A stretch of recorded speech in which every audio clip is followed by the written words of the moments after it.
अशांति में तुम ध्यान करने को उत्सुक होते हो, शांति में ध्यान करने को उत्सुक हो तो ही ध्यान लग पाएगा। अशांति को हटाने के लिए कारण अलग कर दो, महत्वाकांक्षा छोड़ दो। कुछ होने का कुछ सार नहीं है, ना कुछ होने को राजी हो जाओ। अशांति ऐसे विदा हो जाएगी जैसे सुबह की ओर सूरज के उगते ही विदा हो जाती। अशांति को मिटाने के लिए किसी ध्यान की जरूरत नहीं है। अशांति को मिटाने के लिए तो सिर्फ नासमझी को देख लेने की जरूरत है। सिकंदर होना है, हिटलर होना है तो अशांत रहोगे ही, इसमें किसी का कोई कसूर नहीं। तुम्हारी आकांक्षा यह है कि तुम हिटलर भी हो जाओ और शांत रहते हुए हो जाओ, इसलिए तुम ध्यान की तरफ आते। ध्यान तुम्हारे किसी काम ना पड़ेगा, ध्यान तुम्हारा लगेगा भी नहीं। एक राज्य के मिनिस्टर मेरे पास आते, उनको चीफ मिनिस्टर होना। हेलो दोस्तों, क्या हाल चाल है आप सभी लोगों के। उम्मीद करता हूँ आप सब लोग अच्छे होंगे। तो आज हम फिर आ गए एक न्यू वीडियो के साथ। वीडियो अगर अच्छा लगे तो चैनल को सब्सक्राइब कर लेना और वीडियो को लाइक कर लेना और एक प्यारा सा कमेंट जरूर कर देना। और वो बड़ी कोशिश करते हैं कि कुछ भी रास्ता बता दें शांति होने। सब गुरुओं के पास जाते हैं कि शांति का कोई रास्ता। उनसे पूछा कि शांति की तुम करना क्या है शांति से।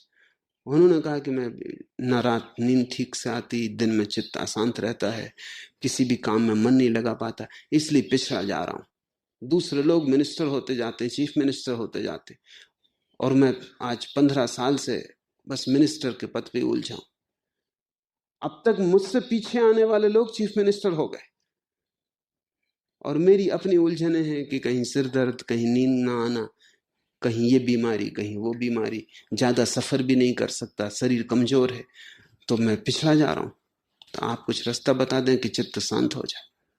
चित्त शांत हो जाए तो वो चीफ मिनिस्टर होना है। अभी मिनिस्टर होने में इतना आसान थे, अब चीफ मिनिस्टर होकर और भयंकर अशांति होगी। अशांति तो सिर्फ देखने की बात है, देख लो, समझ लो, अपने भीतर पैदा हो रही। उसका अर्थ है कि तुम प्रकृति के प्रतिकूल चल रहे हो। उसका अर्थ है तुम्हें जो होना चाहिए तुम वैसा नहीं हो, जो करना चाहिए वो नहीं कर रहे हो, इसलिए अशांत हो। अशांति तुम्हारा फल है, तुम्हारा कर्म फल है। मेरा कोई कसूर नहीं कि मैं उसे शांत करूं। शांत हो जाओ फिर मेरे पास आओ, क्योंकि मैं तुम्हें शांत अवस्था में ही किसी महान यात्रा पर भेज सकता हूं। अशांत हो तो मनोचिकित्सक है उसके पास जाओ, बीमार हो तो चिकित्सक है उसके पास जाओ। जब मन शांत हो, शरीर स्वस्थ हो, तब मेरे पास आ जाना।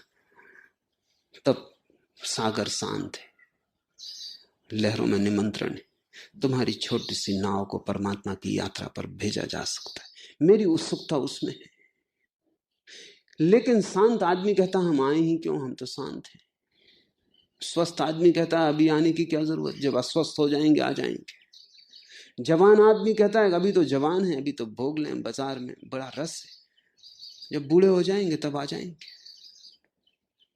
मुझसे लोग पूछते हैं कि आप जवान लोगों को सन्यास देते। सन्यास तो बुढ़ापे के लिए,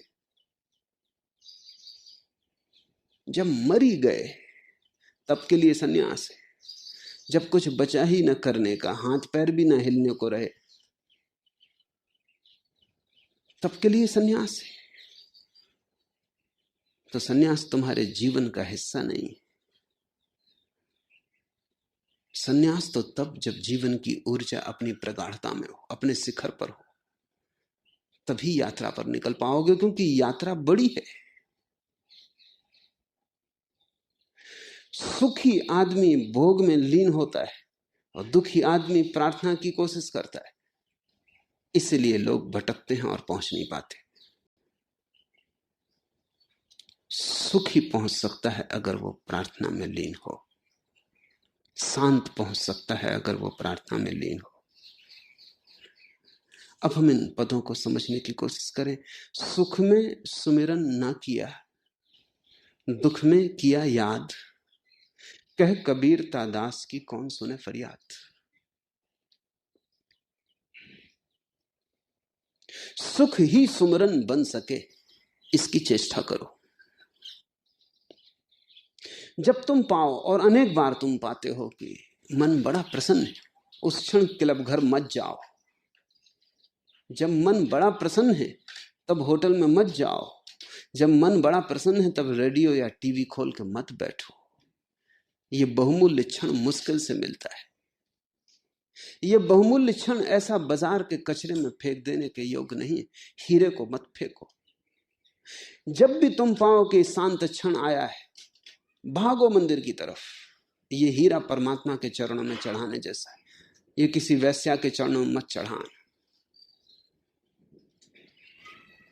जब पाओ कि चित्त स्वस्थ है, हल्का है, उदास नहीं, एक भीतरी प्रफुल्लता है, तब हजार काम छोड़ देना। ये वक्त प्रार्थना का है। प्रार्थना को क्रियाकांड मत बनाओ कि रोज सुबह उठ के कर लेंगे, क्योंकि कभी क्षण होगा, कभी नहीं होगा। मेरे हिसाब में जब तुम सुख में हो तभी सुबह है, वही ब्रह्म मुहूर्त है। घड़ी से नहीं चलता ब्रह्म मुहूर्त। ब्रह्म मुहूर्त तुम्हारे भीतर की घड़ी की बात है।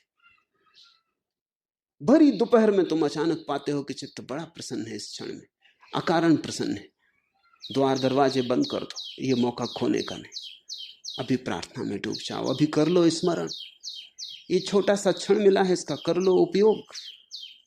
ये ज्यादा देर ना रहेगा, लेकिन अगर इसका प्रार्थना में उपयोग किया तो ये टिकेगा, काफी टिकेगा, ये गहरा होगा। अगर तुमने सुख में प्रार्थना की तो तुम पाओगे तुम्हारे सुख के क्षण बढ़ने लगे, रोज ज्यादा होने लगे, और सुख की गहराई भी बढ़ने लगी। अगर तुमने सुख का क्षण प्रार्थना के लिए उपयोग कर लिया और परमात्मा को चढ़ाया, तुम्हारी भेंट स्वीकार हो जाएगी। तुम जल्दी ही पाओगे कि उसका प्रसाद तुम्हें मिलने लगा और सुख बरसने लगा।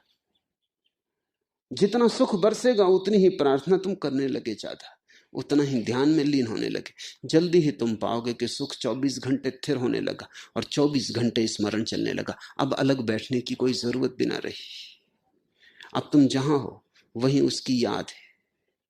सुख के साथ जोड़ लो प्रार्थना को, तो इसी जन्म में यात्रा पूरी हो सकती है। दुख के साथ मत जोड़ो। दुख तुम्हें पसंद नहीं, परमात्मा को भी पसंद नहीं। दुख किसी को भी पसंद नहीं। उदास शक्लें और गंभीर लंबे चेहरे लेकर मत परमात्मा के पास जाओ।